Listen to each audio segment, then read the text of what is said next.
తెలంగాణ ఉద్యమ రథసారథి తెలంగాణ రాష్ట్రం వస్తే తప్ప మన బతుకులు బాగుపడవని, మన నీళ్లు, మన నిధులు, మన నియామకాలు మనకు దక్కవని ఎవడి కాళ్ళు మొక్కినా,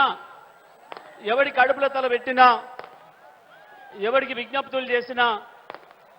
తెలంగాణ హక్కులు సాధించబడవని, తెలంగాణ రాష్ట్రం ఒక్కటే మార్గమని, తెలంగాణ రాష్ట్ర సాధనే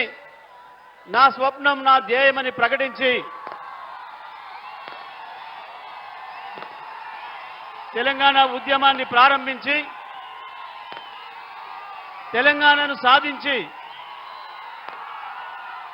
కేసీఆర్ చచ్చుడో తెలంగాణ వచ్చుడో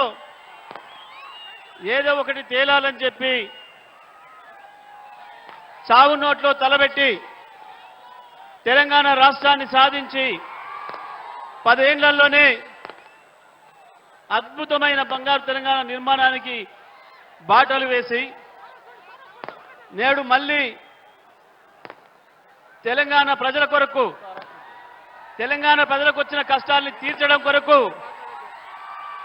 పోరుబాటులో భాగంగా మిర్యాలగూడకు ఇచ్చేసిన పెద్దలు భారత రాష్ట్ర సమితి అధ్యక్షులు కేసీఆర్ గారికి స్వాగతం, సుస్వాగతం.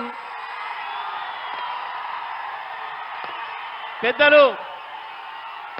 కేసీఆర్ గారికి స్వాగతం పలికిన, ఇంత పెద్ద ఎత్తున స్వాగతం పలికిన మిర్యాలగూడ అక్కా చెల్లెళ్ళు, అన్నాదమ్ముళ్ళు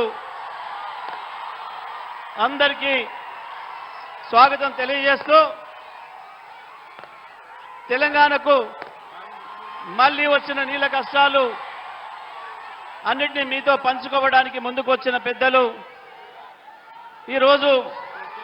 బీఆర్ఎస్ పార్టీ అభ్యర్థిగా, నల్గొండ పార్లమెంట్ అభ్యర్థిగా ప్రకటించిన కృష్ణారెడ్డి గారి ప్రచార కార్యక్రమంలో భాగంగా ఇక్కడికి వచ్చిన పెద్దలు కేసీఆర్ గారిని ప్రసంగించాల్సిందిగా విజ్ఞప్తి చేస్తున్నా.